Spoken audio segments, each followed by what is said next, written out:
this movie had a soundtrack that I couldn't wait to get my hands on, right? And it was all hyped for years later, 20 years later. That shit's trash. When I tell you, it's so bad. We'll get to it though. What up, everybody? This is Back to the Classics, the Cinematic Movie Podcast that takes you back to the iconic films of 20 years ago on the streaming platforms, Apple Podcasts, Spotify, iHeartRadio.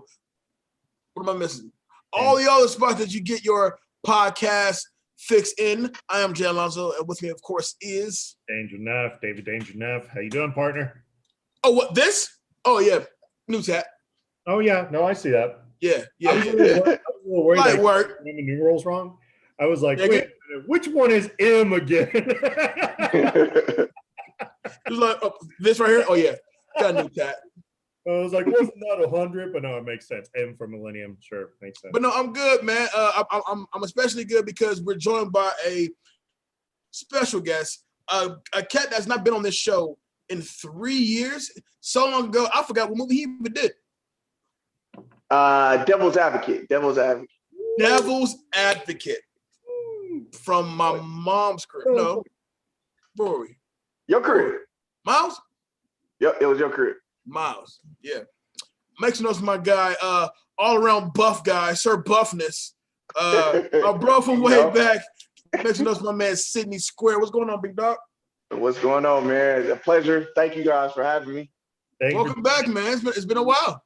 Too long, man. He tries, thank all that for, maybe some of the female viewers will actually watch the show now, I'm trying, man. I'm trying to get ready for upcoming filming. So a little bit buffer than Toretto was in this movie, so we're no, I think in this movie they're probably about the same size because like watch the trajectory of like I'm cut Toretto to now like I'm eating a lot of Twinkies in between these little adventures we're doing. A lot of ding dongs there. Pot pies, everything. Dom got titties?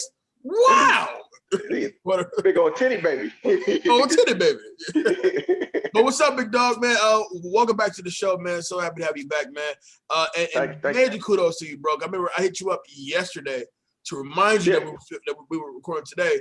I'm thinking like, I'm hitting them up mad late. Like, bro, I can't do that. You're like, nah, boom, what time? I'm in there. Let's do it.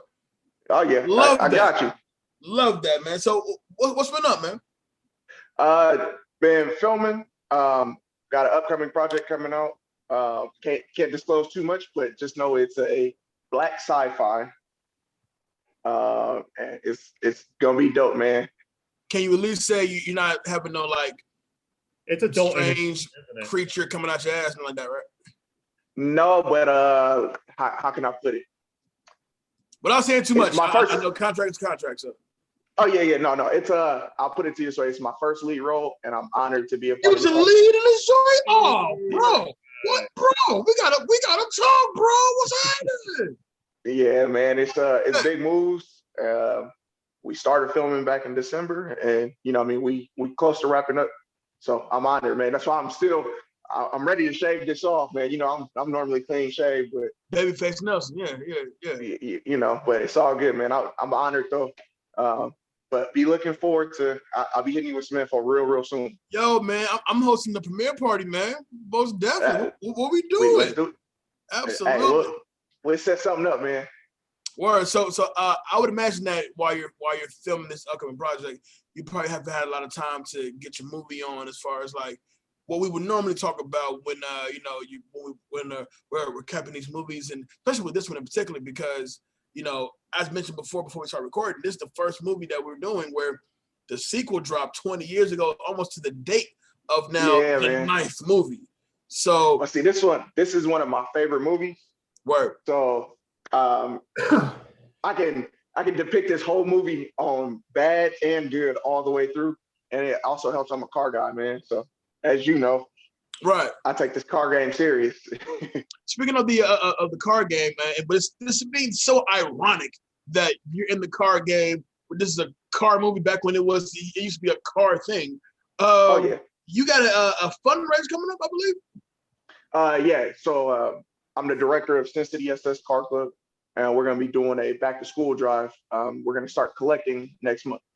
Our goal is actually to collect 200 backpacks stuffed with school supplies to give back to the kids locally here in Las Vegas. This is all free. We're also going to do food, local DJs, possibly see if we can get, DJ So Hype to come out, or I know So Hype. Well, everybody knows So Hype. Yeah, shout out to DJ So Hype. See if we can get him to come out and DJ for us. Also see if we can get our county commissioners to come out and support the event. Word. And when does it take place? This is actually going to start taking place as of July 15th. Okay. All right. So yeah. So this is a continuing thing up until when school begins? Yes. So the week of school starting, we will, I don't know the date off the top of my head, but we will be giving out all those backpacks to all the kids here. Like I said, my goal is to collect 200 backpacks. And we just want to show our community that we care. It's bigger than just us tearing up the streets with cars, all that good stuff. We, show them that we actually here for to show good and do good in the community. Word. That's live, King. That's live, man. So, you have a question, Dave? I do. And the other thing that you wanted to talk about was your wife is actually having an event, who is a good friend to the show. Oh, yeah. She's been absolutely wonderful. We need to have her back on. Shout out to Michelle Squares. She boosted our Selena viewings like we were selling crack. So appreciate man. Yeah. She is a diehard Selena fan. She knows Selena like the back of her hand. Right on. You know what I'm saying? She walked in the studio hitting it with the bitty bomb bombs. Oh, yeah, I feel you. Yeah, man. Take it there. Makeup collection and all, dog. Actually, she made me cry like a little baby. She came down the aisle at our wedding. We got married 3 years ago, and she came down to Selena. That's awesome. So yeah, actually, right after we did the show, we headed out to get married. Yeah, I got the wedding invite. I was like, I would go, but it's over there, and I can't go there right now. So it's all good, man. No, my bad, Dave. What's your question? So we want to promote her foundation that she has called Be a Shiro Foundation. This is a foundation that basically it's you tell a little bit more about it. It's a foundation. Go ahead. Oh no, you're good. It's a foundation to help women and children here in Las Vegas that have been exploited as well as been abused. So we definitely want to give back to them and help them get back on their feet. She is actually doing a fitness event with them this Sunday, and it's to help raise donations to help get some of these women and children out of their situations. These are all survivors of being abused or being exploited.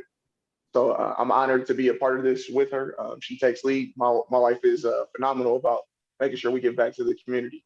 And she's all about, we're against the, whole domestic violence thing. It's a big thing for us.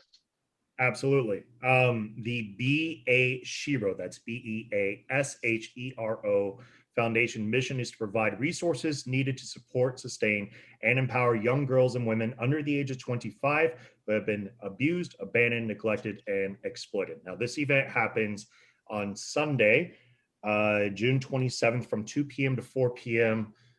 Sorry, I'm looking at your flyer here at Harmony Yoga Studio. This is 2510 Anthem Village Drive, Suite 110, Henderson, Nevada, 89052. On our group page, we will make sure that we promote this. We will make sure that we put a big old flyer to make sure everybody is well aware of this. We definitely support here at Beat Network as well as Back to the Classics. Obviously, that's our show here. But on behalf of Beat Network, we'd be more than happy to go ahead and do so. I will personally go ahead and donate some money to this.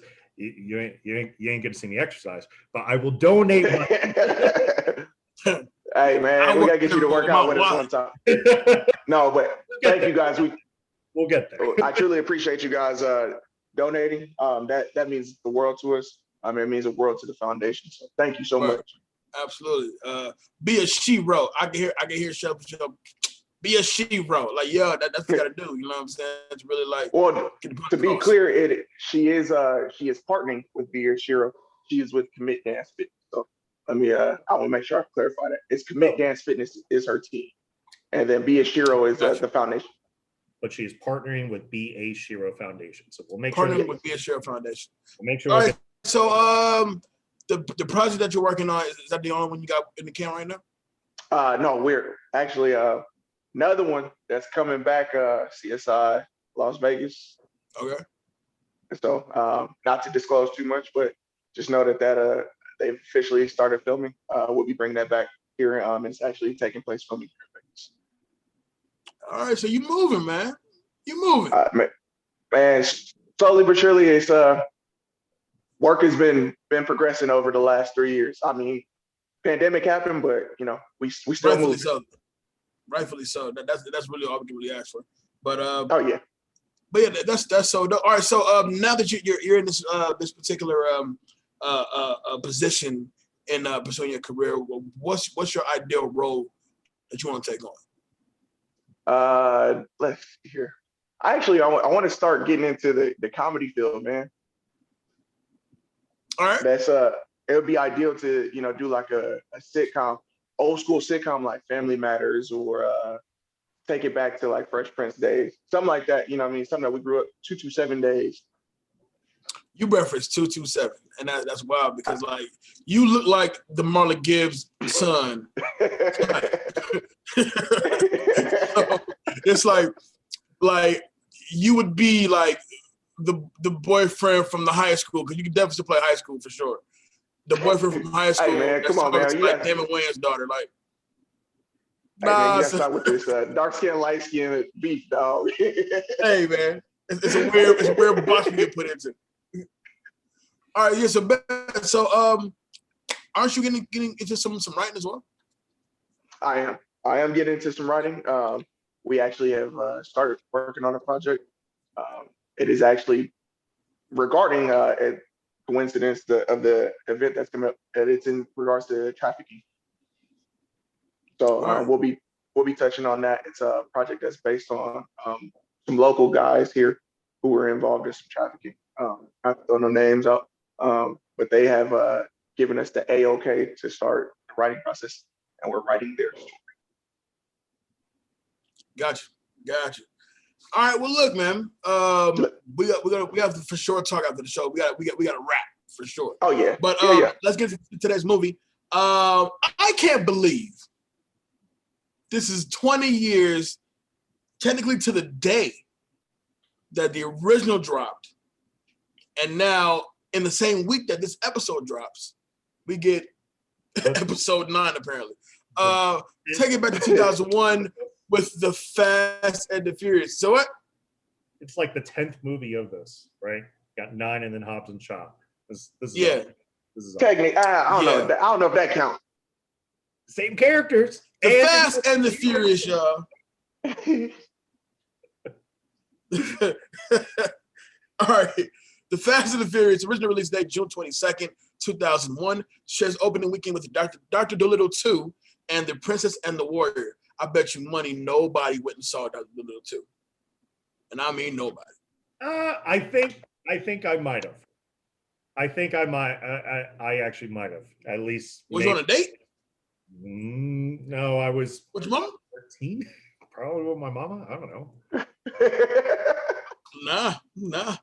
No. Production budget $38 million with a box office total of $207.3 million, 53% on Rotten Tomatoes. So the first question goes to Sid. 53% on Rotten Tomatoes. Okay. And knowing where this franchise started and where it is now, is 53% on Rotten Tomatoes fair for the first Fast and the Furious? No. I'm gonna say no. Higher or lower? Imagine you're a car guy too. I'm a car guy. I'm gonna say it deserved a higher rating, and my reason behind that was it was very, very, very close. As we talked about, you know, Dave, we was talking about it before. It touched very close to the '90s car scene. They were very on point. The cars in the movie are very on point. Some of those cars are still around today. I actually just seen one of the cars last weekend when we was in LA. one of the guys came out. We was out kicking it, and we did a memorial at Dockwater Beach, and he brought the car out. So At Dockwater Beach, that's my spot. yeah, man. Off top. Yo, Dave. 20 years ago, this crew. Well, correction. Part of this crew, because it's all new cats now, but Vin and them, they were metalheads. I mean, gearheads. They were car dudes. You're a car guy, so whatever my car curse word is, my bad. But they were car dudes. This was a car movie. This is a car franchise. This began in a, you ready? You ready? Go. Now we're on some Transformers, James Bond shit. Like, they're practically the fucking Avengers now. So how does it change for you knowing that we went from this to that? All right. So rewatching the movie today, I kind of cracked up because one of my all-time favorite movies, and movie that we covered here, was the movie Point Break. All right. Keanu Reeves, Patrick Swayze. This movie's parallels to Point Break is to the point of spooky, like to the point that you had no idea that essentially the way that the story unfolded, you could have put that parallel to how Point Break was, that it just kind of made you laugh. Now, I'm going to be honest. I didn't care for the second one. I really didn't care for the third one. Fourth one, it's the crew back together and whatnot. And when it started to turn away from the racing into the ridiculous, is what I want to call it. It was still very, very, very dumb fun, but you can't tell me that it's good. I'm sorry. Like after the fifth one, I was like, oh, you guys are still going. Like, this is still a thing now. Like, I agree. I thought 5 was a great send off. 6, I know Jay and I talked about last week. 6 also would have been a great closing point for the entire show, but now they have to convince me that Dominic Toretto, an Italian man, very, very dark skin, with suspect black heritage to the real actor, is related to the whitest of white, looking, bicep patrolling, diesel fueled John Cena. Why question? Seriously, why question? You seen them swing? They swung a car from a fucking vine, and it caught and swung back around. You think they give a fuck about ethnicity, Dave? No. This was the Shia LaBeouf moment in Indiana Jones. Somehow they're going to space. I have expected them to be racing cars on the sun. So I can't wait to see how exactly this all plays out. I don't have a natural way of telling you how we got to this point, because this seemed like a really, really, really compact world, between Hawthorne and Woodward, and Van Nuys, and then somehow it's expanded to a global thing. But at least, I'll tell you, I watched the first one to prep for today's show, and just for kicks, I watched the most recent one so I could prep for the one coming out this weekend. And I sat there and I watched, and I'm like, just finishing the first one, just only finishing the first one. I'm looking like, how the fuck do we get here? Like, how do we get here? So I agree. Like, this shit is that a submarine chasing Tyrese? This is nuts. Here's what I love so much about this movie. They play the song Area Codes by Ludacris in the film. Like, halfway through the film, Area Codes pops on, right? So it's Luda. But now you have to convince me that Chris Bridges and Ludacris are two separate people altogether. So I'm picturing that the Ludacris rapper in this universe is the one that we get from, Get Out the Way, Move. No, what's the song? The one where he has the big fucking arms. You know the music video. Get Back. Yeah. Get Back. Yeah, Get Back. Get Back.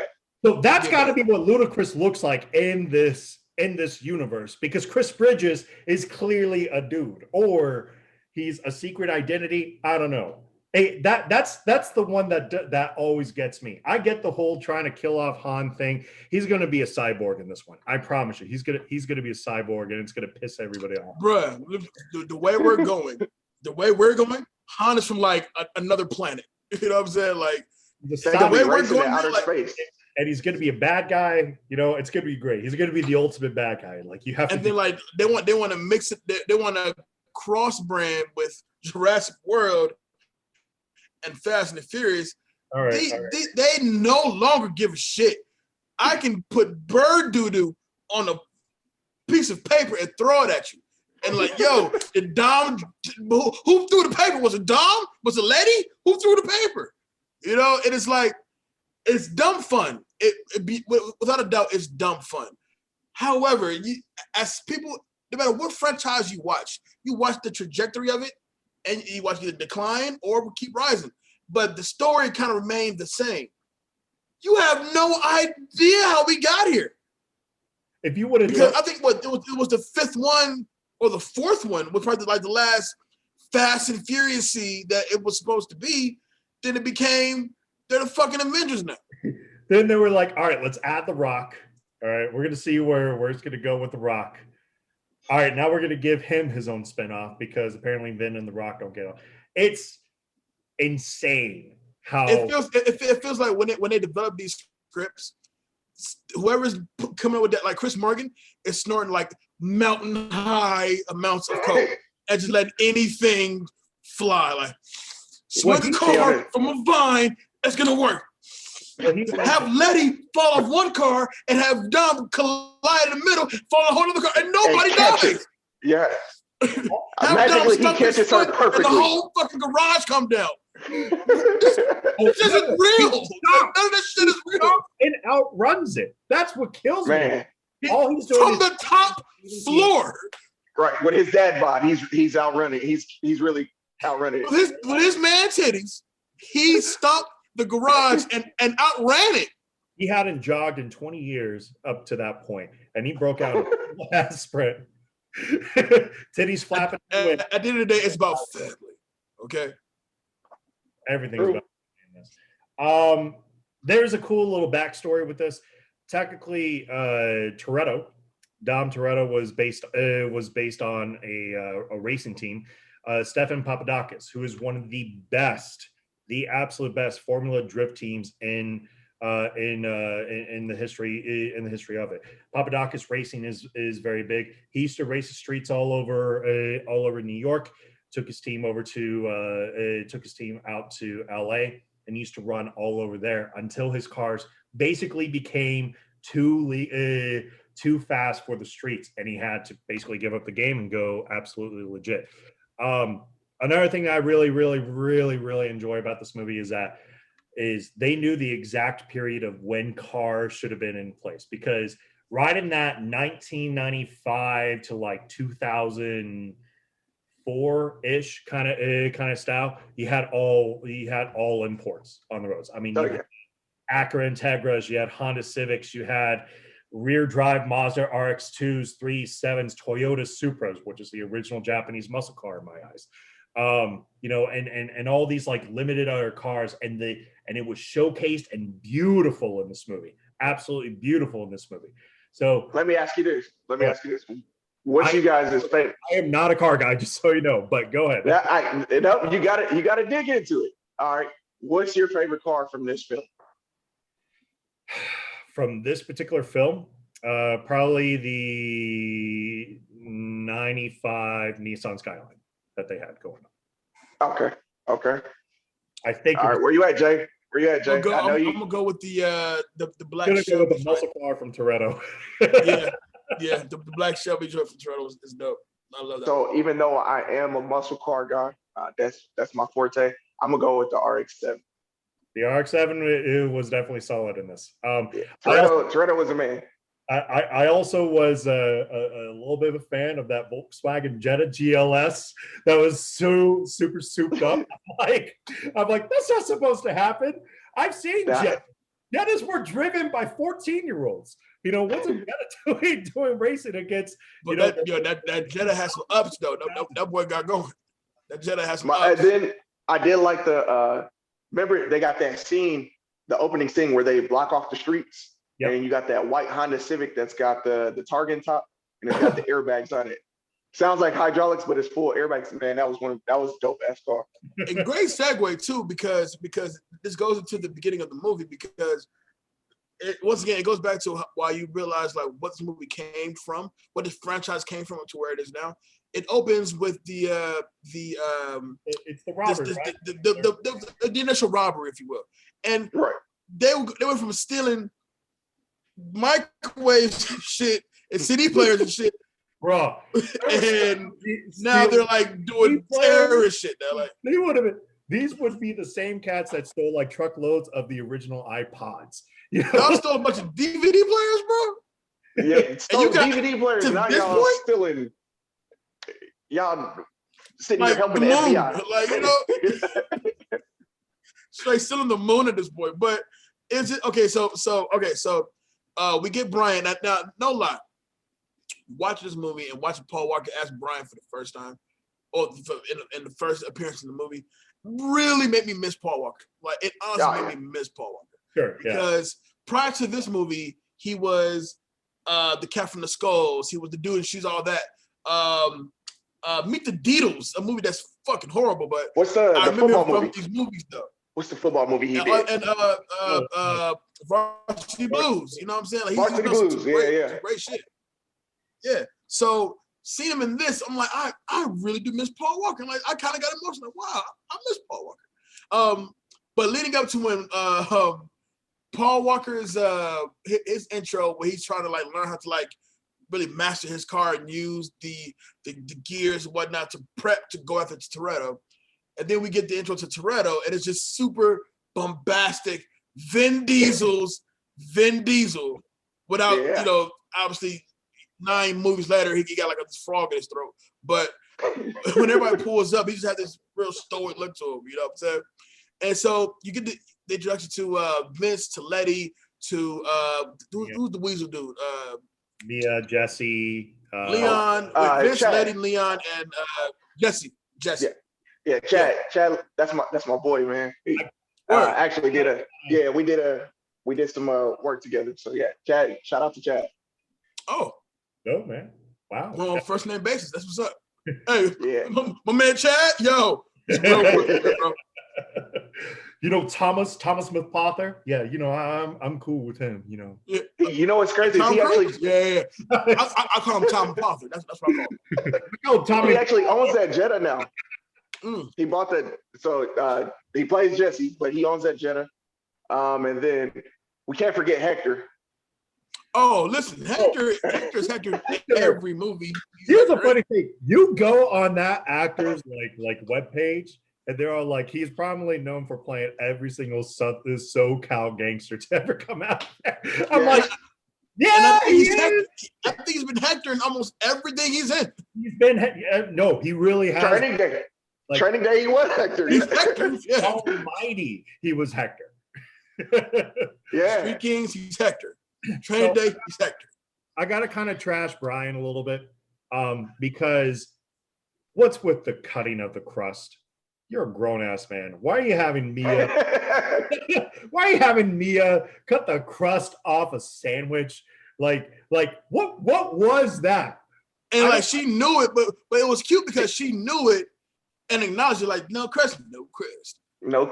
You fucking child. All right, whatever. Like, what else do you want? You want a bottle with it? She was like, "Oh, I like your cute blue eyes." That's what she was into.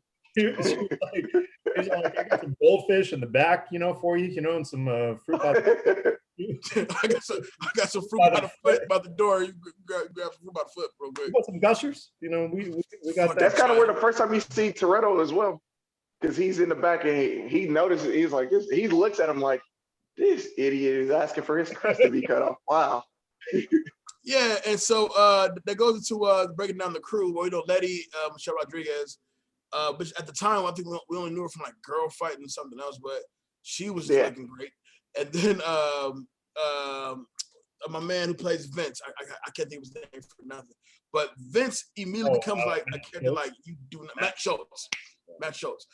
He becomes a guy that you just genuinely hate really early. Like, I hope you get your ass beat. Or he has a very punchable face. I don't know what it is. Very punchable.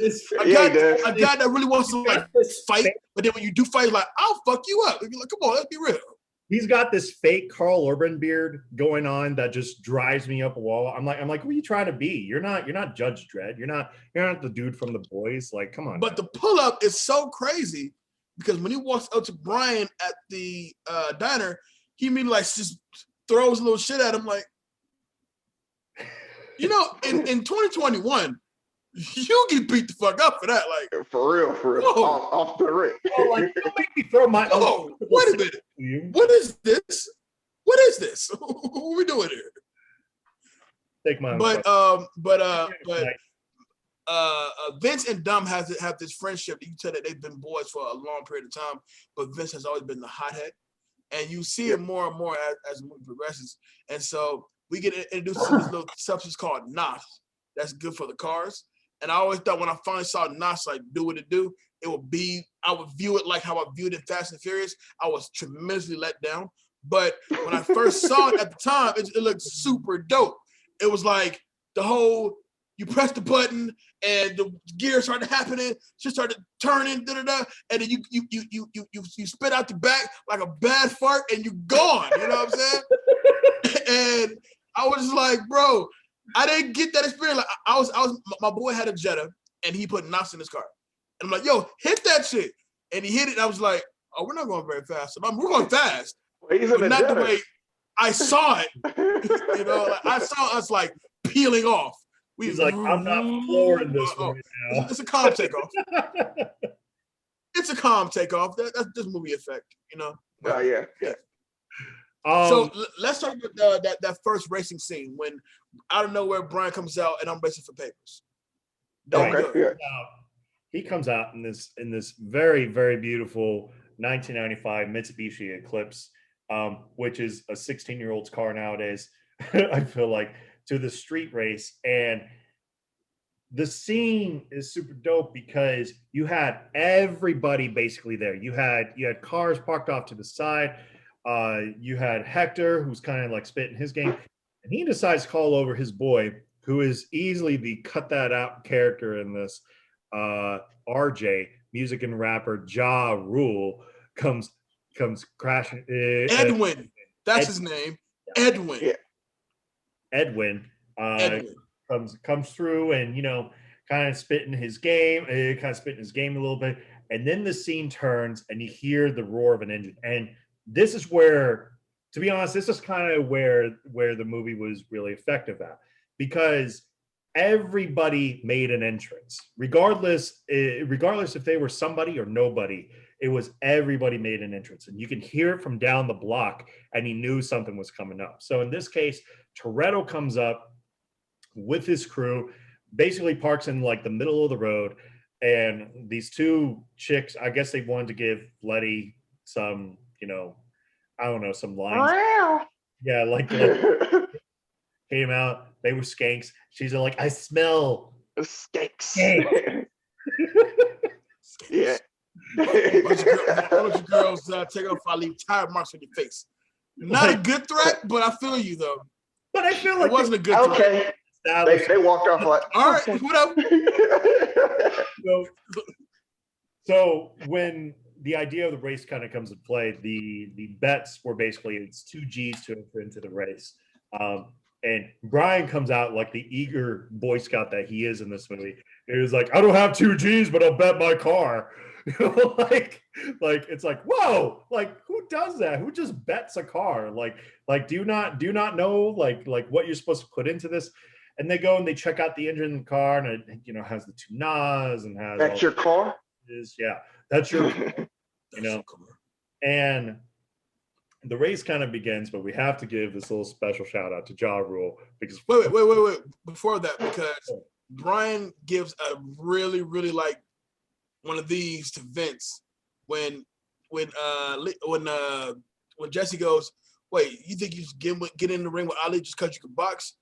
He knows I can box. Yo, talk that shit. Yeah, I beat his ass. Talk that shit. He knows I can box. You see his lip, right? Yeah. That's right. All that trickling. So we cut over to. I did that. You know what I'm saying? All right. Go ahead. We cut over to Ja Rule. Ja Rule's in his car. Now, they try to give the personality to every single one of the racers, right? Like both Dom and Brian are super focused into the race. Brian's kind of hooking up like the computers to go ahead and start off the NOS. Unhooking, unloading the NOS bottles and whatnot. He's ready to go. Dom also is kind of setting himself up, to do whatever. We get this kid that's playing Gran Turismo 2, Yep. PlayStation small screen. I'm like, okay, weirdo, like this is what you do to focus into the race. And then we get Ja Rule. Yes, I play racing games. And Ja Rule gets this woman that really was not the finest woman there. Nah, not at all. Her name was Monica. And Monica takes his hand, rubs it all over her titties, and says, "You'll get this whether you." I called her Gonzo. She was Gonzo immediately to me. Oh, immediately. She's like, "You'll get this whether you win or lose, but if you win, you'll get her too." Nodding over to the other girl along the side. The other girl like, that's false advertisement, man. That's false advertisement, man. Super false. You told me whether I win or lose. Like a chump. He's like, oh yeah, let me shrug these shut. Oh yeah, I'm gonna get now, this. Like he looked like a UFC fighter getting ready to walk into the ring. Like hell yeah. He on his stuff. And the race starts, and this is kind of where you have some of that dated graphics, because even though it's a straight race, and let me be fair, the setup of it is really nice because you have lookout people along the sides that are just kind of like, no, you need to turn around, you can't come through here, kind of blocking off the streets and whatnot, police scanners and whatnot, which is really cool little effect. Streets closed, pizza boy. Yeah, streets closed. You got to go around. So, and then the race begins, and immediately Toretto takes the lead, and he's never in trouble in this race, at all, until Brian decides to hit the NOS on this, and the floorboard with piston rings. Again, I'm assuming all of this is correct. It's probably not. The floorboard falls out from the bottom of his vehicle, and on the Eclipse, yeah. And Ja Rule literally says, as soon as Brian passes, "No, Monica!" That pussy gone, brother. I mean, did you really take an L? Did you really take an L? But it gets worse for Ja Rule. Dom, of course, wins the race because he punches the last little bit of his NOS to basically cross very clearly above. And we got the scene afterwards where Brian's all like, "I almost had you, man." Dude, almost had you. and you know what? That's the one thing about this movie that I love, but then in a weird way, I kind of hate, because the speeches in this movie, they're saying super nonsensical shit, but they swear they just said some God-like shit. They're like, "You never had me. You never had your cold." Oh shit! He's shitting on you right now. But it just goes, it doesn't matter if you win by an inch or a mile. Winning's winning. Yeah! That's right. That's right. He said nothing. He said nothing of, yo, deep.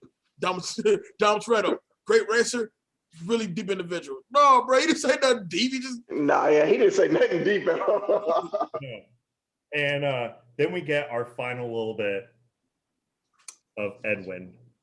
Ja Rule in this. He goes bad braids. Monica. And You guys are right. This is really to cut that out because this is as pathetic as it gets. This is why Ja Rule never went anywhere after this movie. No. This is what you call contract negotiations. The only way Ja Rule was going to do the soundtrack, he needed that one part. True. Oh, he got it. Oh, He got it. He got it. He got it.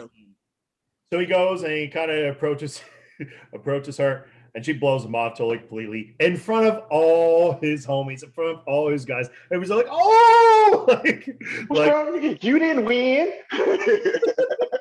His problem is he should have like bagged on her as she walked away. Like, what's your problem? You didn't win. Oh, big head bitch. You said something back to her. Yeah, he should have said big nose ass bitch. Gonzo ass bitch. Right. That's why you look like Joe Camel. Joe Camel ass bitch. Yeah, that makes more sense. So afterwards, the cops are basically showing up, and everybody kind of takes off. Dom decides to park his car.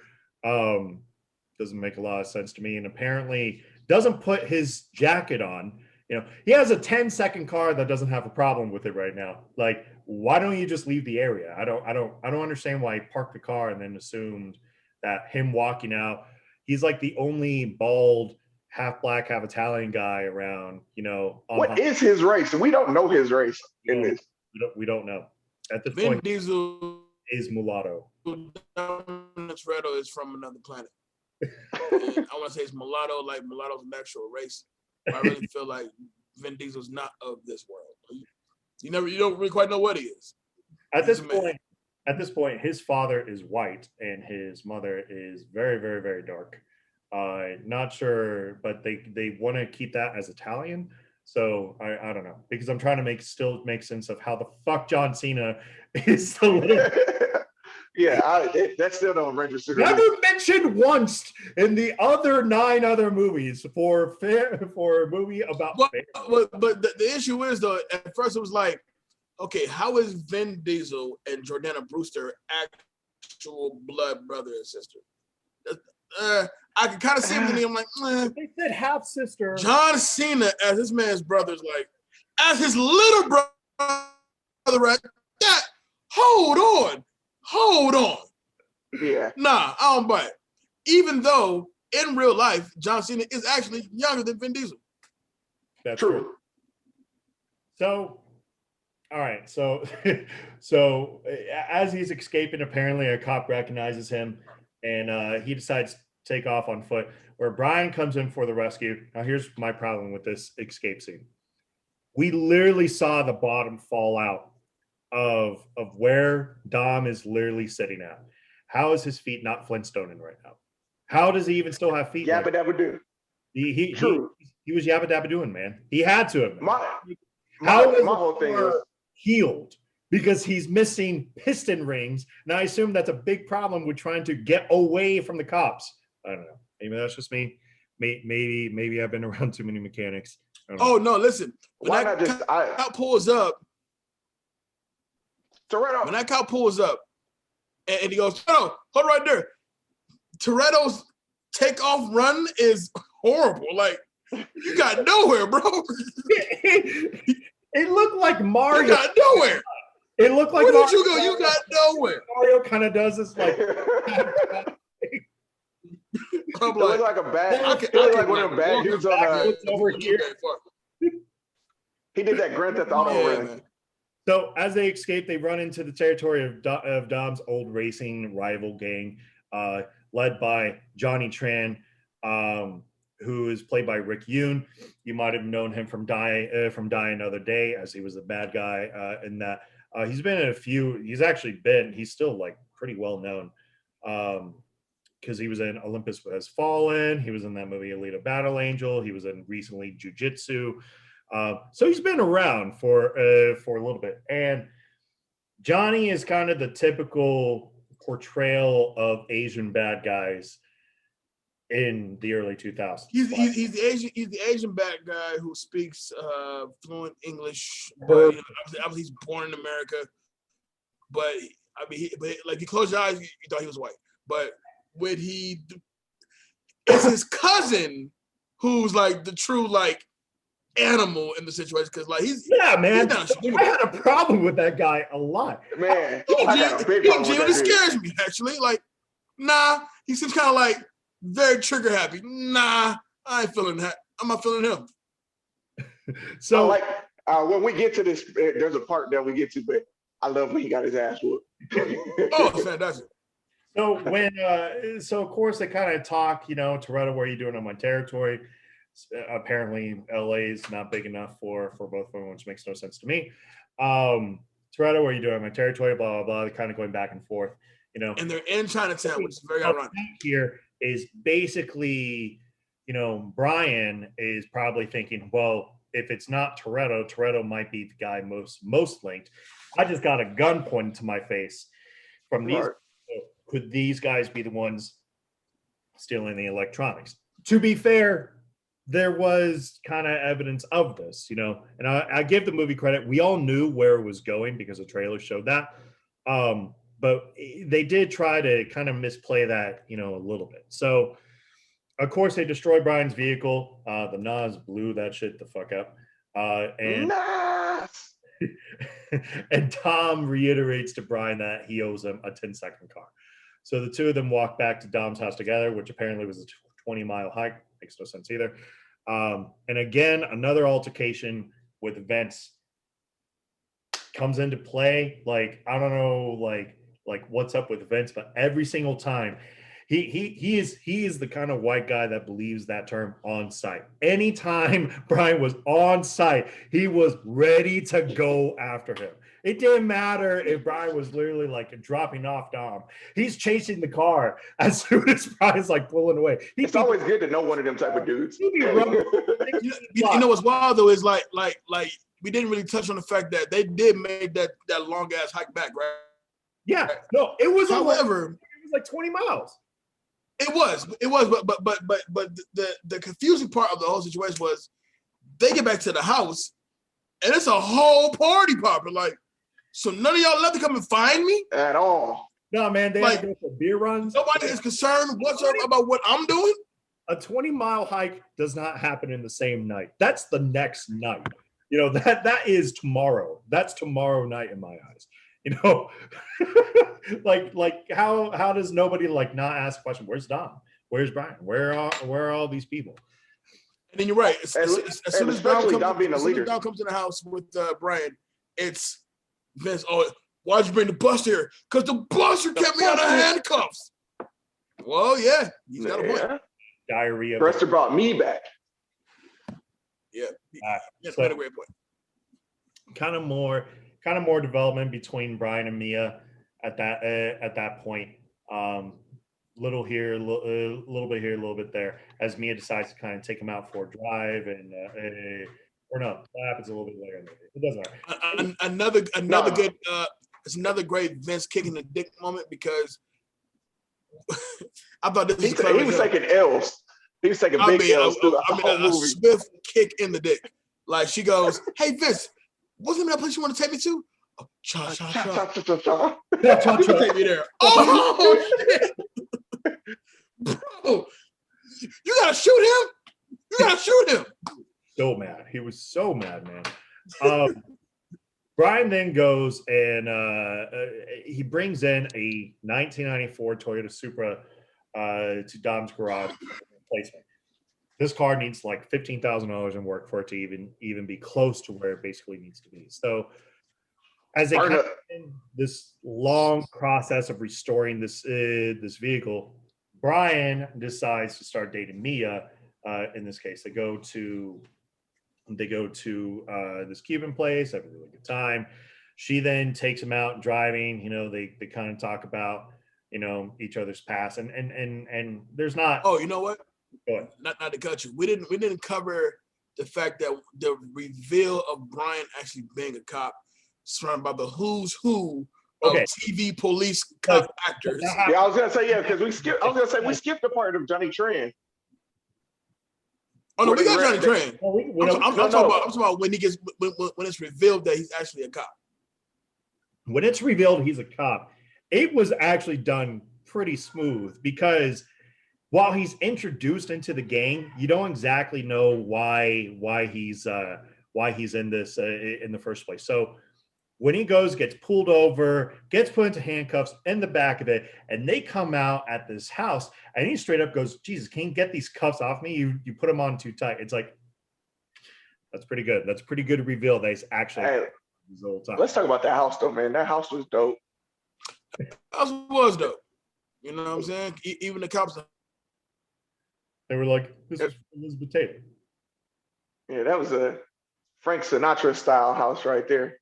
Absolutely. Old Vegas. I have expected the walls to be just covered in carpet, most of the time, and just kind of rubbing your face on that. Jay, you back? We good? There we go. Yeah, we're good. Yours, all right, cool.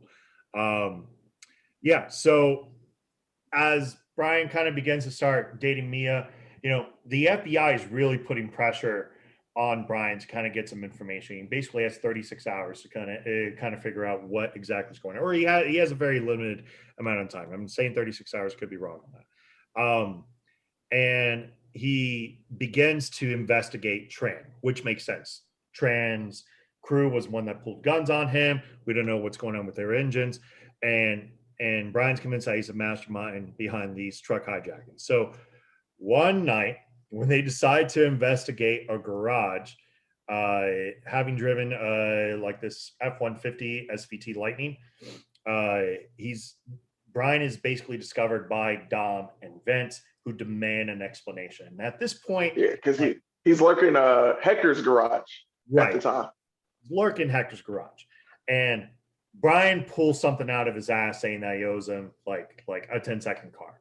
Right, that was the whole point. And Vince was spot on. Vince was like, "He's a cop, man. He's a cop, man." Oh man, don't know what happened there. Come on, Jay, come back now. We'll bring back Jay here in just a minute. We'll see what's going on. And as he's kind of explaining, he convinces that he is researching his opponent's vehicles because he's like, "Hey, next month is Race Wars, and I don't know what I owe you a 10-second car. I need to know like what these guys have in their engines, to kind of figure out what's going on." So they decide to investigate Tran's garage, and they discover, first of all, that the engines were pulled out of Tran's whole thing, but they also discovered a whole bunch of electronics in large quantity that was just sitting there. Now I got to be honest, that looks super suspect. Even I would have been like, as an FBI guy, like, look, this is evidence right here. This is all the evidence right here. Yep. This is DVD players right here. So yeah, Jay, you back with us? Yeah. I'll tell you what, y'all keep going. I'll catch up with y'all one second. Keep going. All right, cool. So once Brian reports the discovery to his superiors, this is kind of where I have a problem with this with this movie, because Brian wouldn't be part of the raid afterwards. Brian he's undercover. He would stay undercover. There's no reason for him to show up to the raid. No reason whatsoever for him to show up to this raid. So they go, and this is hilarious, because the raid begins, and the first guy that they basically go after is Lance, right? Who is Johnny Tran's boy who pulled the Uzi. And Lance takes off like a bitch. Like, he straight up. Oh, that was my favorite scene, dog. It was like Shaquille O'Neal the Big Show choke slamming somebody, like literally. Oh, wait. Are we on my favorite scene when Tran's cousin gets that choke slam like that? Yes. He catches him. He's like, "Get over here." It was so disgusting to look at. It was hilarious to see what was going on. Tran, on the other side, was having a very nice dinner, is the best, kind of describe it. And he gets the Chinese treatment. It's straight up the Chinese treatment, which is, he gets arrested in front of his family. "Father, no!" Gets slapped like in the face, dishonor on you, dishonor on your cow, dishonor on your family, like all of that, right? Okay, there you go. and it was, it was bad. The raid fails, however, when the electronics are proven to have been purchased legally. So Trans they should have raided. Purchasing like shit. And mind you, when they found out that the engines were stolen from the garage, they found out the fence that a fence that they were using had stolen the engines, and it was inside a warehouse. And like Tran basically tortured this guy, like started pouring oil down this guy's like mouth and throat. So it kind of made sense. This was obviously witnessed. So, anyways, the raid fails. And this is when it's basically that Brian has to confront his suspicion that if it's not Tran and it's not Hector, the only guy it can be is Toretto. But of course, he's having these conflicted feelings, very similar to how Keanu was in Point Break, where he's having conflicted feelings about how exactly he was going to go after Bodhi. And once he kind of is forced to confront that Dom is the true mastermind, he's given 36 hours to find the heist crew, as now these truckers who are getting their shit stolen are arming themselves with shotguns and shit, which they're strapping up. I mean, they strapping up for real. Some damage out here. This when the trucker gets involved, I forgot how many shots he was taking, but by the end of it, I was like, damn, man, you're putting more holes in your own rig. You got to pay for all that. He's putting holes straight up into his own engine. I'm like, bro, you're about to shoot out like your oil. Blowing. I'm shocked. The crazy part is that smoke coming out was the radiator. So I'm like, that truck should have been stopped. How's it still going? Exactly. Well, wait, let's backpedal. We'll get back to that. But yeah, that truck should have been stopped. So the following day, Dom and Brian basically attend Race Wars, but in doing so, they decide to kind of test out this brand new, the newly built Supra, in which they race a Ferrari, which is kind of a cut that out also, because it's like none of these skills are going to be used in this upcoming race because it's just a two lane race. But all right, that was Neil Mortis or something like that, right? And they're eating. Of course, they're sharing shrimp at a crab shack off US Route 101 in California Highway 101. So, I mean, is there a problem with sharing shrimp? Sometimes no, you gotta share some shrimp. There's nothing wrong with that. I'm just saying that, Bodhi. I like my shrimp, dog. Did the same thing in Point Break, but whatever. That's just that. At Race Wars, Jesse, who claims he has ADD, but I'm pretty sure he has Asperger's. Like, I think they would actually call that straight up Asperger's, what he has, right?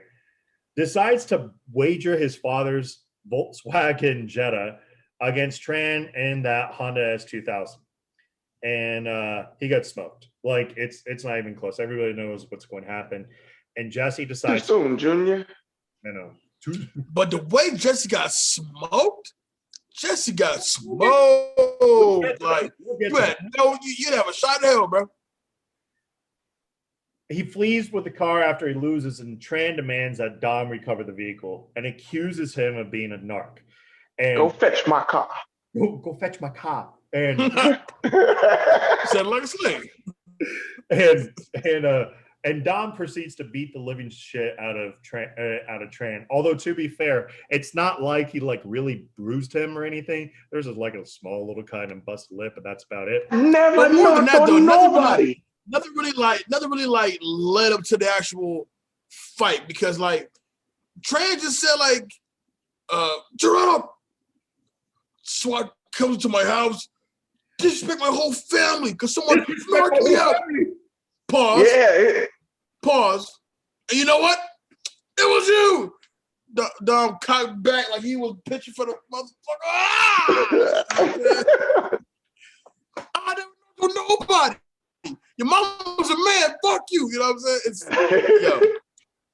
I can tell you that what made that scene that much more better was when Tran's cousin tried to get in on the action and let him. Oh yeah! Oh my God! He laid him out. So basically, that guy's only move is to point a gun in your face, and that's when he feels like he has power because he has wear mad leather. No fighting skills whatsoever. So, of course, later that night, Brian witnesses Dom and the gang leaving, and there was an argument that's happening between Dom and Mia because apparently Jesse is part of this crew and realizes they're about to hijack something. And Brian dropped the bomb to Mia. He's a cop. Mia, I'm a cop. Right, Mia, I'm a cop. What? Huh? Mia feels super betrayed. I kind of half expected her to just be like, "No, fuck you, get the fuck out of my face," and then just kind of like walk off. like I was like, I was waiting. I thought she would, being that you're Toretto's sister, I'm thinking she gonna fire off on him like, motherfucker. But right. nah. It's being the shit out of him, you know. And instead they ride together. They ride together in the Supra, and to figure out exactly where these guys are going. They come up with the brilliant idea to put a cell phone trace on wherever Toretto is. And again, that look of betrayal when he's all like, "This is Officer Brian O'Connor, you know, badge number 37493 or whatever. Need to run a cell phone trace on this number. Go ahead and give him the number." And she's all like giving him like this side eye. Like, man, that doesn't work like that. It's so much better because from this angle, he's like,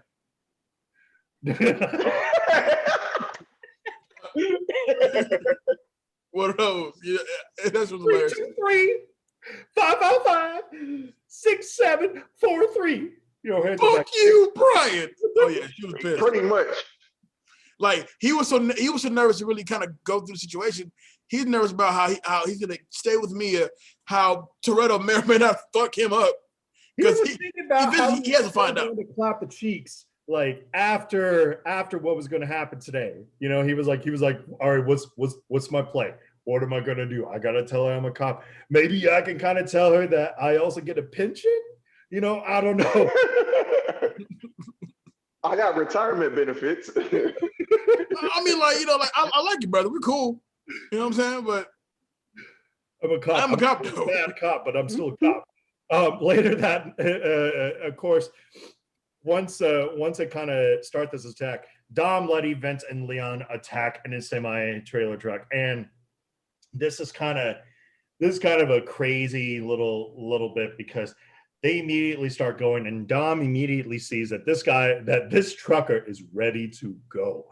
It was like this guy was waiting. He was just sitting there and thinking, "Man, I can't wait for these guys to show up. I'm gonna have ready to go." Oh, I got that dude was ready to go. Yeah. Ready to go. That dude was a good old tiki white torches Trump supporter, truck driver. I mean, he's the first motherfucker that tries my truck.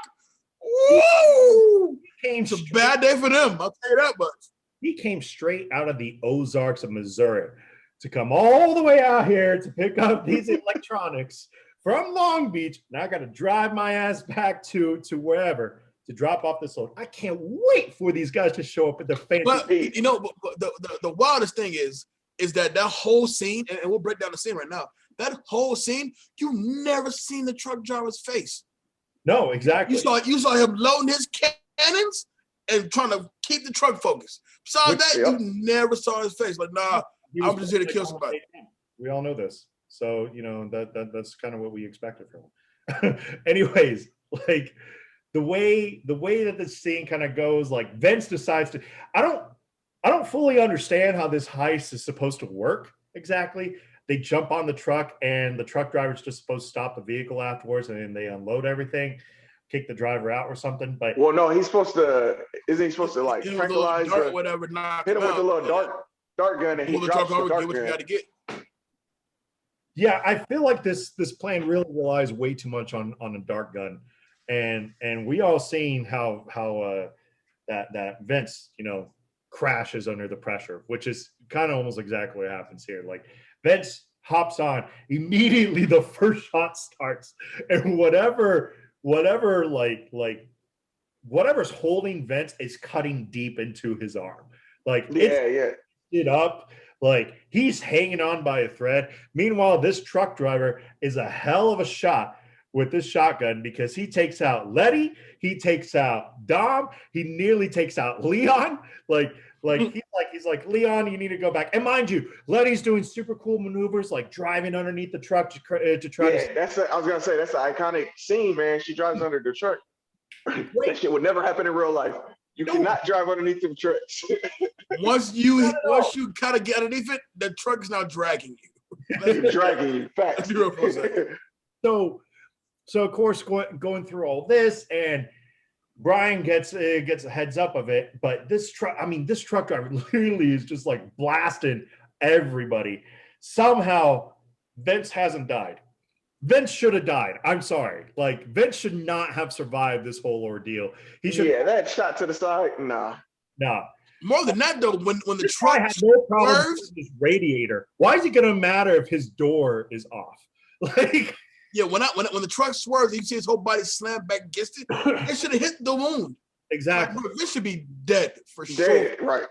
Exactly. So, of course, Brian eventually shows up, and they kind of pull off this cool maneuver where Mia suddenly has to drive the vehicle, and Brian basically hops on the truck, unwinds Vince. Vince somehow still has enough energy to throw himself into the car, and then Brian basically holds on onto the top of this car until the truck guides him off the road, and then continues driving because his radiator is fine, apparently. And like no worries, it healed itself in the process. It only takes no lights came on at all. Like, you don't need gas. At least you don't at least need gas. Nothing. Right, man. And then I want to know what he said when he drove off. Like, God, those fuckers. It kept going like it was nothing. Those fuckers. You motherfuckers. God, those fuckers. I got those fuckers trying to rob me. So I teach him. Brian is looking over Vince. He's like, I need an ambulance out here in 10 minutes or Vince is dead. Which kind of have a problem with this one also. They're on like mile marker 181. There is in the middle of nowhere. They're in the middle of nowhere. What ambulance? This is complete nowhere. I'm sorry, this is not GTA. GTA ambulances show up regardless of wherever you are within a minute. No, this is like, an ambulance is minimum 20 minutes away in whatever direction that you're at. So you're telling me he has 10 minutes to live? You might as well put a bullet in him now. Like, he's not going to live. Or and then he medevacs. Going to have an arm. How does he still have an arm? That arm should be gone, like totally completely. So when you get the reveal, though, of Brian in front of Dom, this is Officer Brian O'Connor, blah, blah, blah. I need an ambulance evac here within 10 minutes. You thought Mia was bad? Dom was straight up like and realizing that the whole time he's giving the information, he's looking at Dom like, Officer Brian O'Connor, and I got a stab wound here, and he's shot, and he's gonna die. He's gonna die, dog. He looks so like Dom was gonna take his fucking head off right then and there. He's like, please don't whoop my ass. I'm on the phone. It's like what every WWE wrestler looks like when the Undertaker gets back up. Like, oh my God, like like Dom Toretto in 2001, give you that death stare, I would be concerned. A little bit, yeah. Dom stare in 2021. The fuck out of here. You do that to me. You do shit. Open carry.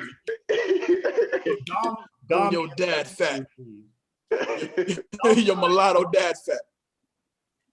Sometime later, and I gotta be honest, I don't care for this ending whatsoever. Like, until we get back to the Brian Dom part, I actually just don't care for what happens to Jesse. Like, it was gang and whatnot, but it felt so out of place almost. Like, more than that though, when you truly think about it, considering where they were, which you kind of don't know where they were, I would assume somewhere in Northern California at this point.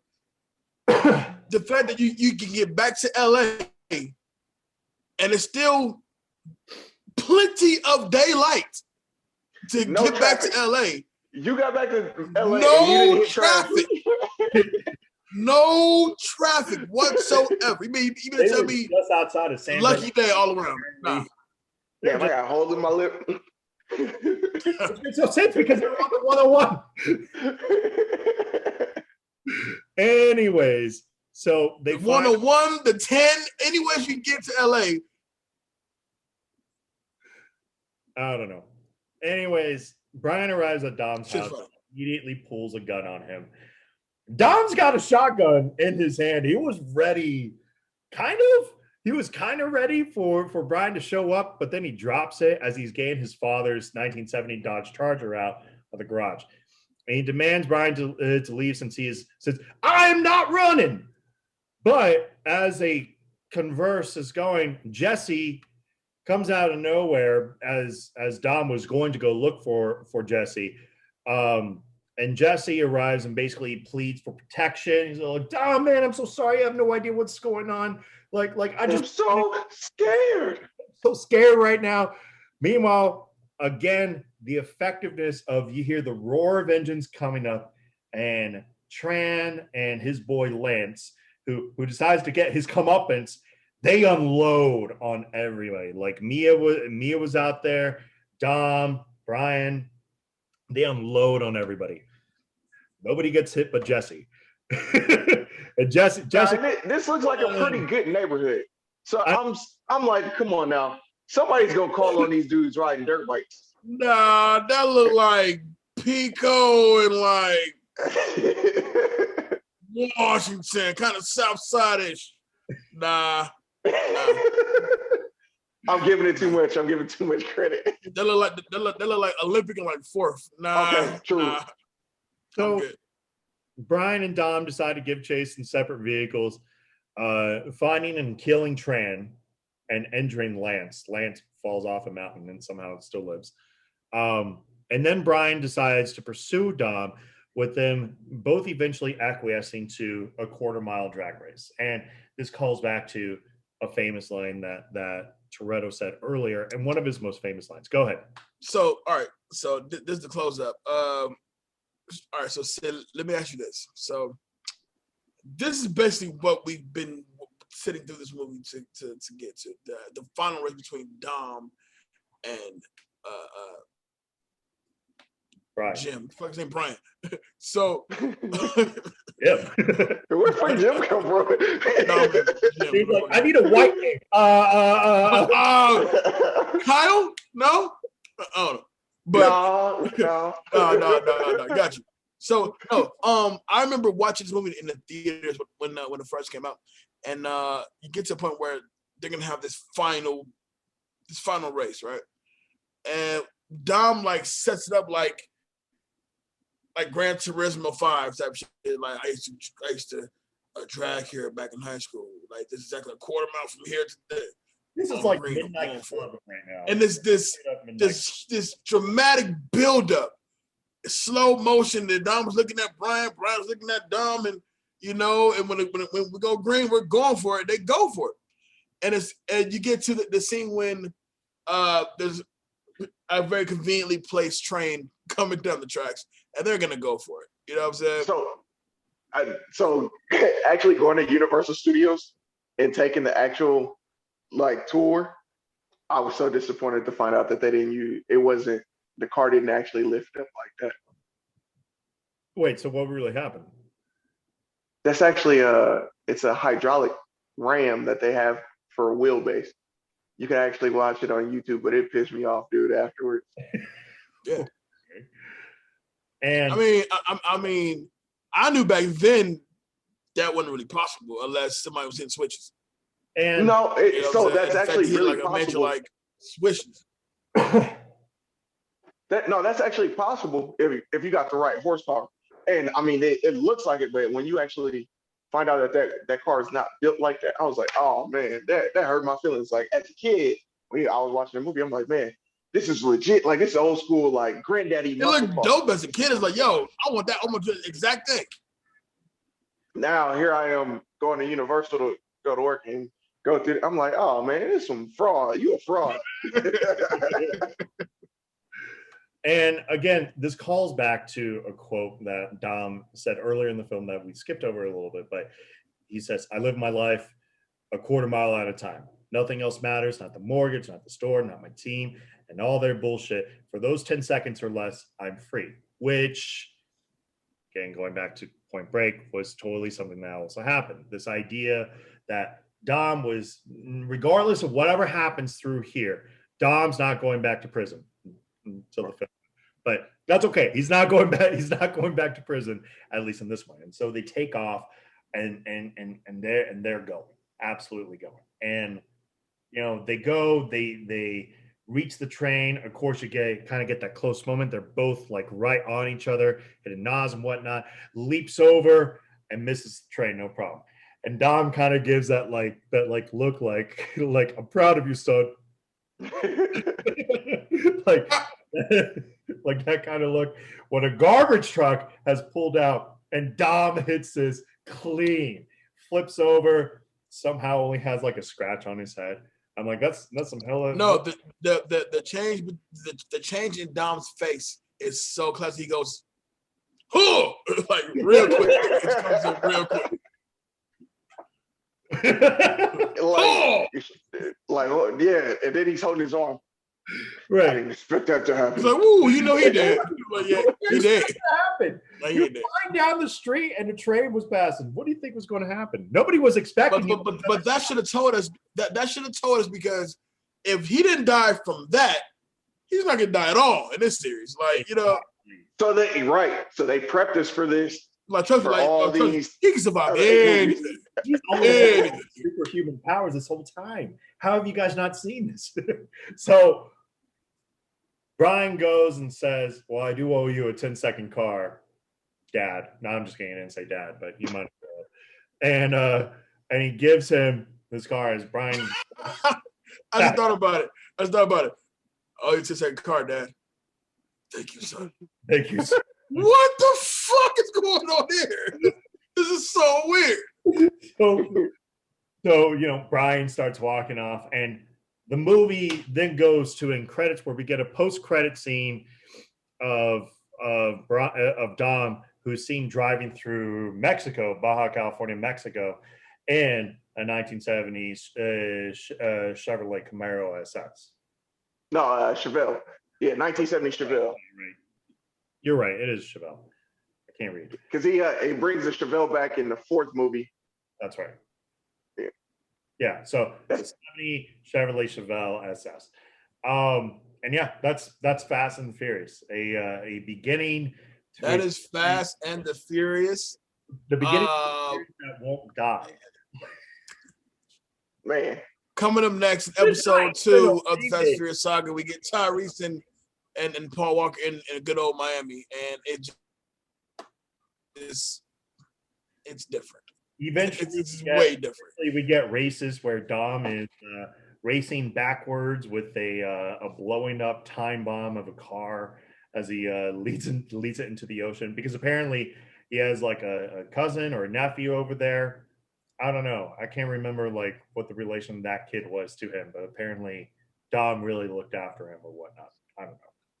Don't forget, they're going to space. It's a strange series, and I can't wait to watch Fast 9 because it's going to be so stupid, and I can't wait. Don't forget, they're going to space. Let's get. He's like, I'm ready. So let's get to some takeaways, and we'll start with our guest, Sydney Square, who is getting your That Guy Award. That guy. I'm going to give that guy, you know what, Dom. I'm going to give Dom that guy award. It's his series. It makes sense. It makes sense. Yeah. That Chick Award. That Chick Award, I would have said, nah, I was going to say Mia, but Letty still takes the cake. Okay. Yeah. That Fool Award. Ja Rule. He's a fucking idiot. Dumbass. Monica. Cut that out. Ja Rule.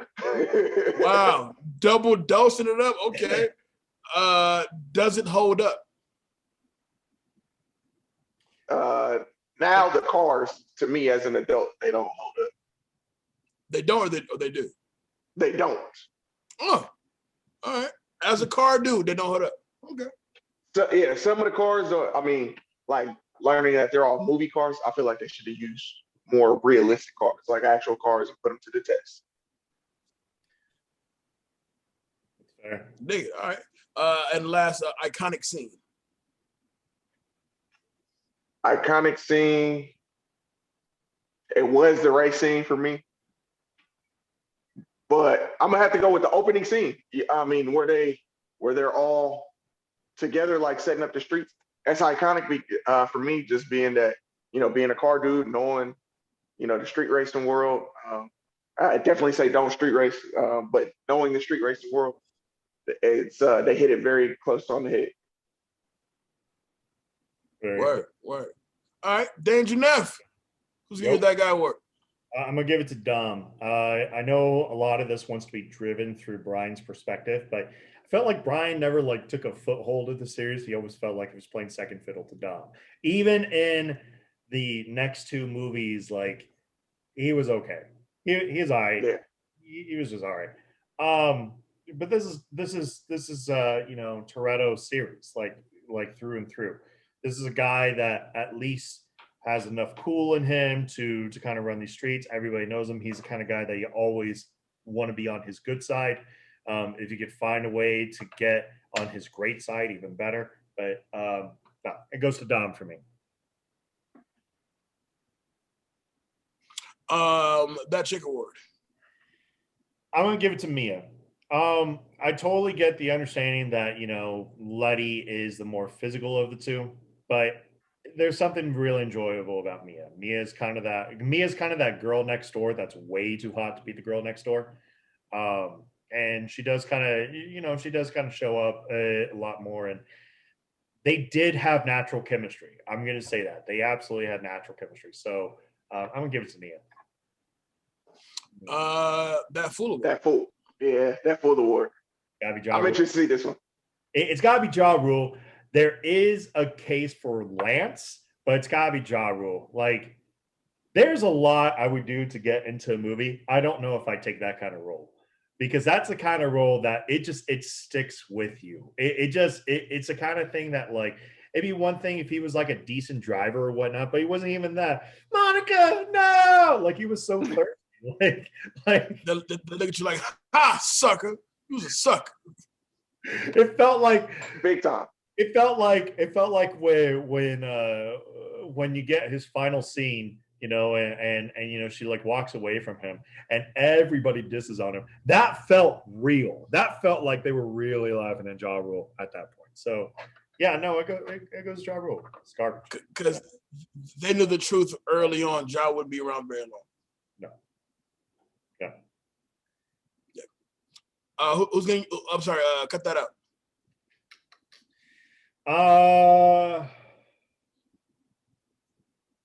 Do I want to cut out Jesse's death? No. I'm going to agree with you, Sydney. Cut out Ja Rule. There's got to be better ways for you to get. You doubled down on Ja Rule.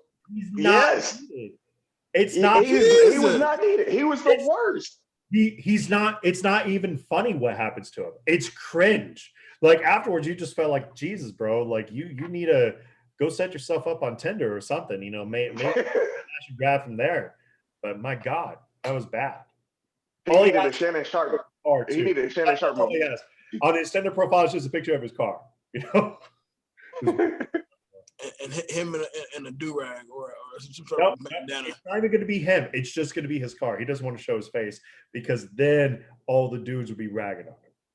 He knows that. Oh, you got to play. You a sucker. Does it hold up? I think so. I don't know. The CGI doesn't hold up, but there's a real sense of coolness with everything that's kind of going on. The action is at least decent. You can't really say that you dislike the action. Some of the fights were kind of cheesy and whatnot, but it's not like I'm expecting him to throw down Mortal Kombat style or whatnot. So I think it holds up. I don't know if it'll hold up in 10 years, but it'll always remind me of my teenage years and how bad I wanted to be a street racer. And if you ever get to a fight, you make sure that when you punch somebody, them punches sound like you punch somebody. Because in this movie, the punches sound like it literally sounds like they're slapping a chicken. Like, are y'all fighting or like slap boxing? Because I don't really see the real intensity in these fights, but whatever. Chicken. It's this unskinned chicken that they have. It's still frozen, and they just slap it just like that. That's ow. An iconic scene. All right, since you took my scene, Sydney, I'm gonna move it over to a different scene. I'm gonna give it to the barbecue scene because I feel like that scene happens in almost every single Fast and the Furious. And it's always a scene that everybody loves, right? You know, it's the scene that ends the movie. Them in the backyard barbecue.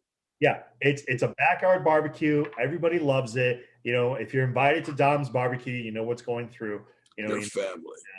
And yeah, so yeah, it's the for family barbecue. It was the first one they ever had. Hey, that chicken looked good in that barbecue on that grill. You knew how to cook. Say that. It's just me getting hungry, dog. That's all. Yeah, as a kid, you didn't give a damn, but now it's like, hey, Dom, can I get a plate too? Look far over there, bro. Got some potato salad for you.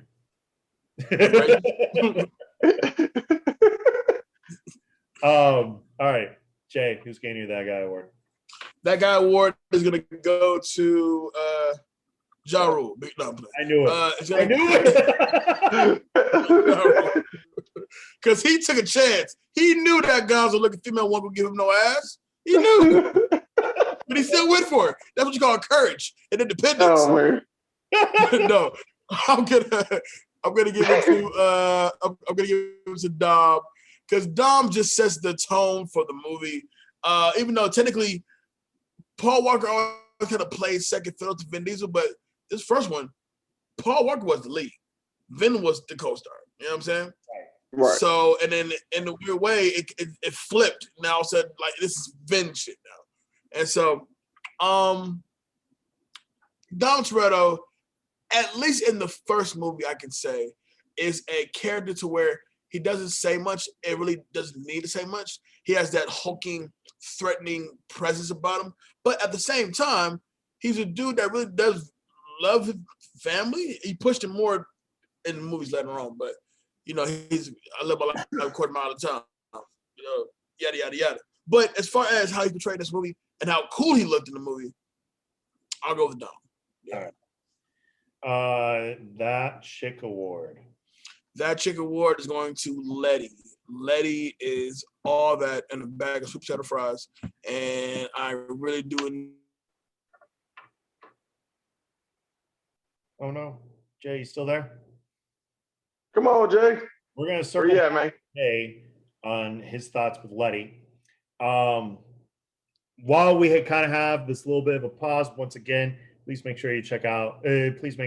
Sure you check out Sydney Square's wife, Michelle Square's foundation, B.A. Shiro Foundation, this Sunday, 2 to 4. We will have the instructions on our Facebook group, so please make sure you go check that out. Donate here at Beat. We will absolutely make sure that I'm at least putting $20 in to make sure I can get in 10, like I said, but we'll get there. Letty is my chick because she's with the shit. She's about no game. She's about that action. She's about her man. Perfect. That full award. It goes to Lance because he has ugly ass, tight ass leather pants on, and you only get doing dumb shit. And he looked like a weasel then, right? And he went try and threw him the alley-oop to kind of get in on the shit talk. You failed. You fumbled. How about you, Lance? Well, it's like a very awesome machine. I'll beat your ass, bro. Put the gun down. All right. Put the gun down. I'll beat your ass, bro. For real. All right. Cut that out. Everything includes Ja Rule. I mean, everything includes Ja Rule. And that includes that dumbass Monica scene. That includes the fact that he did try to race for ass. Really? I don't think he put no money up to even be in that race. Or he did. He gave it to Hector. But his main prize was smashing Gonzo and Gonzo's friend Darkskin. So that was his main goal. But even Edwin has a line that he thought he said something real deep and then walked off like he said something real deep. Edwin knows a few things. And one of the things Edwin knows is it's not how you stand by your car. It's how you race your car. You gotta learn that. I'm gonna walk up like I just said something deep. You know, no. No. Oh, So, man. yeah, everything involved with Ja Rule can definitely get cut out. All right. I would never watch this movie the same. I'm gonna walk up. I said some real deep, see? Fuck. All right. Where am I? All right, so we did cut that out. Does it hold up? It does hold up, especially when you watch the very first one and then watch the very last one. The very last one I can't go back to because like I'm just like I'm pretty sure I'm gonna watch this next one and just be like, oh, this is for sure one and done for me. I'm sure I would not go back to this movie anytime soon. And it becomes to be that way because like they want to embrace the ridiculousness of it all, which I respect. But to go from it's so ridiculous now, it almost makes like this first one never actually happened. Right. You know what I'm saying? So I would say it does hold up. I'm with you, Dave. I think in 10 years from now, on the 30th year of Fast and Furious, unless they're still doing them, which I hope they're not. But in 10 years from now, the first Fast and Furious will be like obsolete. It'd be like Fast 5 was like D1, and then you work your way up from then on. Or maybe even 4 and then work your way up. Right. Four is definitely my favorite. 5 is mine. 5 is the best. I like the bank, the safe scene. That whole scene was that's just good choreography in my eyes. All right, and finally, iconic scene. Iconic scene. No lie, as simple as it is, it's the gearing up of the NOS. Is what I really would actually just take with me every time. It's something about the minute he pushed the button, you immediately go into the engine and you start seeing the shit turning and shit happening, and you know what I'm saying? And then you go out the ass of the car and now you just gone? He's going like supercalifragilistic speed. He can't even it's like to the point where like everything is mingling in colors. You don't know what's what, you're just going. He's not driving anymore. He's holding on for dear life, but he thinks he's gotten on. Like, realize when they keep the NOS in gear, it's like immediate, oh shit! You know, I have expected that. He did that shit in third gear, you know, and he had no idea that he was supposed to upshift afterwards. I have expected that. I'm telling you. All right, I'm telling you. I feel like had they put some cats in there who are more realistic, like myself, I would have enjoyed it, but I would have really kind of. Oh my God! Jesus, please help! I'm really nervous. Oh man, because they're gonna fuck with you. They're gonna jaw rule you. They're gonna have like your lips flapping from going how fast you are. But what's wild is right as you go down this long road, and I assume there's street race fans all the way down this long ass road. You're not afraid about hitting nobody. Like, yo, they're coming down, but I gotta get somebody out of my car. Dom's coming down, and the NOS is on. Get out the fucking way. Like, if Dom hits somebody going that fast, you will liquefy that person. That's a body splat on your car like bird shit. I will say this, like, later on when they actually go into race wars, that shit looks fun as fuck. I'm sorry. That looks like you'd have the best time of your life, like going out to the I challenge y'all to go. I feel like if I was in a race war, I got to know when to go. If I was in a race war with my Ultima, I'd lose, but I have a blast. I'd be like, yo, I'm not racing for slips though. But hey, I forgot you have the Ultima now. I kept thinking of like your Dodge Stratus. I was like,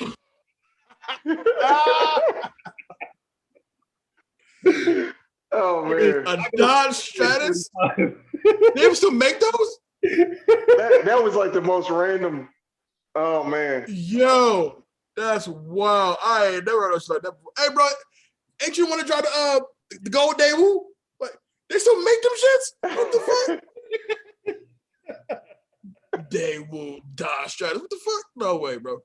All You right, got that from an auction on the east side. let's go. Right. Let's go to some quick hits to wrap this thing up. Jay, are you All ready? right, so quick hits. You ready? I I'm am. ready. All right, quick hits. Paul Walker and Matt Schultz carefully choreographed the fight scene outside the grocery store, but when it came time to shoot, it didn't feel right. In the end, they just improvised. Neither Michelle Rodriguez nor Jordana Brewster had driver's license or even learner's permits before production of the film. That's scary. That is not true. Michelle Rodriguez at that time was either after the movie or before the movie. She had a DUI and her shit got took.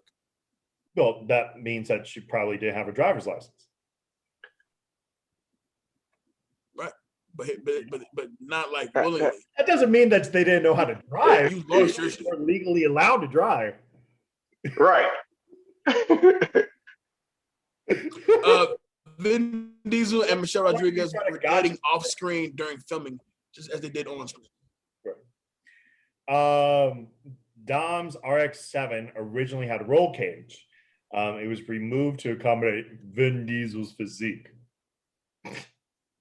He ain't that big. He ain't.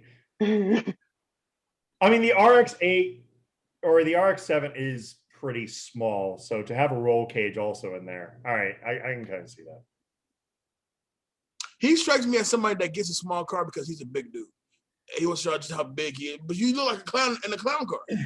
Like it doesn't look dope. You look like a fucking dope, and you look like a full blown clown getting out of a clown car. He strikes me as a guy that was kind of like I hate when like big motherfuckers would drive like a sports car and like they like damn near like have their bald head coming out the fucking sunroof. Like, bro, get something else. That'd be like me driving. You know what I'm saying? Like that'd be like me driving a Miata. It ain't gonna happen. Right. Yeah, because your head be out the sunroof and your bicep be like holding the car like this. Right. You know what I'm He's not driving the Doesn't Miata. make no sense. What he's doing, he's carrying the Miata. The Miata is just happy for the ride. Lifting. Yeah. Listen, Doug, the Miata's like a belt buckle that he's walking around with, kind of like a, you know what I'm saying? Oh man. Running like Vin Diesel. He's like, I'll get to work on time. Don't worry. Vin Diesel accidentally broke a stuntman's nose. I can believe that. The Volkswagen. I wonder whose nose. I don't know. The Volkswagen Jetta that Jesse drives in the movie was later purchased by Frankie Muniz. Funny enough. No, Frankie Muniz, the guy from oh yeah. Malcolm in the Middle. And finally, remember anything about his life? About who? About Frank Muniz? Yeah, Frank Muniz doesn't remember even that he had an acting career. I'm dead serious. He got into like a serious accident. Has his long-term memory is shot totally completely. Oh shit! Oh man, didn't know that. Kind of helped because I'm pretty sure he dated Cher, so we ain't gonna talk about that. What a bummer that just was. Thanks, Dave. Shit. Oh man. Hey, did you know he has cancer? Won't live past July. What the fuck, bro? Like, why would you put that on me like that? By the way, do you know Paul Walker's no longer alive? I'm aware. Thanks. Appreciate it. Oh man. Last one. Mark Wahlberg, Christian Bale, and Eminem were all considered for the part of Brian O'Connor before Paul Walker was cast. Nah. Nah, dog. I love Christian Bale. I ever love Mark Wahlberg. Eminem is okay as an actor, I guess, when he's not playing himself. Nah, dog. If it ain't Paul Walker, nah, dog. It's not gonna work for me, man. Yeah, Paul Walker was perfect for that role all the way around. Yeah, man. I could Eminem. It's not a rap battle. It's 8 Mile, bro. I'm gonna give one more. If you pay attention from the point of view of the train, as Brian and Dom cross the tracks at the end of the movie, Brian actually wins by a few inches. Earlier in the movie, Dom told Brian, "It doesn't matter if you win by an inch or a mile." So I won. I beat you. And then you almost died. And then I gave you my car. You should owe me a 10-second car. I beat you. True. All right. There we go. Teddy Riley internet. There we go. All right. Yeah. So when I watched it. Oh, Teddy Riley kicks in again. All right. I'm going to go. Brian clearly won. Brian clearly won. Okay, your Teddy Riley internet's back on briefly. Let's go ahead and wrap this. Let's wrap this thing through. I want to give a special. My bad, y'all. Teddy Riley internet. Sorry about that. But Sydney Square, thank you for riding with us, bro. Where can they find you? Oh man, my pleasure, man. Thank you guys for having me. You can find me on Instagram at Sid Square, Facebook Sydney Square, and YouTube. My YouTube page Sydney Square. July 15th, Sin City SS Cars is going to be doing a backpack drive, and I'm assuming that's going to go all the way through the beginning of school, so make sure you go ahead and check that out. We also want to give a shout out to your wife, Michelle Square. I didn't mention it when Teddy Riley's internet over here was kind of kicking in, but once again, EA Shiro Foundation, in cooperation with Michelle Square, will be hosting an event this Sunday from 2 to 4. We will be posting the address on the Facebook page, in which we'll get that into. So once again, Sydney, thank you so much for thank you guys, man. I appreciate you guys. It's been a lot. Word, man. So glad to have you back on the show, bro. Danger Neff, where can they find you? All right, you can find me on Instagram, Facebook, and Twitter at David Danger Neff. If you're on my Twitter, all I'm talking about is the Golden Knights right now. I'm not even talking about movies. I'm talking shit to everybody. I'm talking shit to our own writers. I'm talking shit to everybody. So just want to let you know you may be caught in the crossfires. I apologize, and I apologize for nothing. You should have known. Now, like this is what's up. You know, Golden Knights 6 games away from the Stanley Cup. We're ready. We want this. The city needs this. I'm ready for this parade. My guy Jay Alonso, where can they find him? You put me on the phone with CenturyLink trying to figure out why the fuck I got Teddy Riley internet. But in between that, you can find me on Instagram at official Jay Alonso, on Facebook at Jay Alonso, on Snapchat at J-Alonso, and on Twitter at I am Jay Alonso. Of course, the Back to the Classic Movie Talk group is up and popping. Jumping in there and joining the conversation. We'd love to have you. Sidney should be in there at times. He's commenting on stuff. So you'll catch Sid there. You'll catch Dave there. You catch your boy there. You'll catch Duval there. You catch all your Beat Network alum in that joint, man. We'd love to have you. Follow us on Instagram at BTTC Podcast. Before he goes, yeah, man. Dave, it's always fun, big dog. Once again, big shots to my guy. What up? What happened? What I missed? You're in a cut huh? What happened? Yeah, you and your Teddy. You and your Teddy, dog. Your Teddy is all over the place. All right, real quick. Follow the Instagram page of the official page at BTTC Podcast. That's BTTC Podcast. Jay is the one that's basically running that right now. So you can get all the links to our shows. As always, follow beatnetworkonline.com for any and all of our shows. Everybody's up and popping. We are planning kind of a little bit of a soft reboot come July. We'll kind of have a little bit more details, as well as Jay and I are still discussing what the hell we're going to do about seasons into where we're actually taking time off for the show. You may also see Duval hopping back onto the show soon, probably working with Jay on a couple of movies as I kind of take care of some things on my end. So please make sure you go ahead, give the love and support that we can all need. Be safe, be free out there, enjoy yourselves. This is back. Go ahead. Oh, my bad. Just bounce it off you guys. Women's Gun Club, Mob's Angels. If you guys do any of the female movies, that's a good candidate to get out there. You can get shells back on with her Women's Gun Club. But they gotta come with no guns, because them gun pictures be looking like they're hard ass. I don't need no part of that. I try to be as thorough as possible, and they're looking like on some Charlie's Angel shit. You know what I'm saying? Like, but yeah, we'll holler. We'll definitely holler for sure. For sure. But anyway, y'all. Once again, sorry for the Teddy Riley. Once again, thank y'all for rocking with us. As always, we do for you guys. This is Back to the Classic. We'll see you guys next week. Once again, huge shout out to my man Sydney Square down at the bottom. Shout out to his lovely wife Michelle Square. Can't wait to have you back on as well. This is Back to Classes. Your boy John Alonso with me, of course, is Change enough. Thanks again, Sydney. We will see you folks guys next week. next week. Peace out. Thank you. Peace, y'all.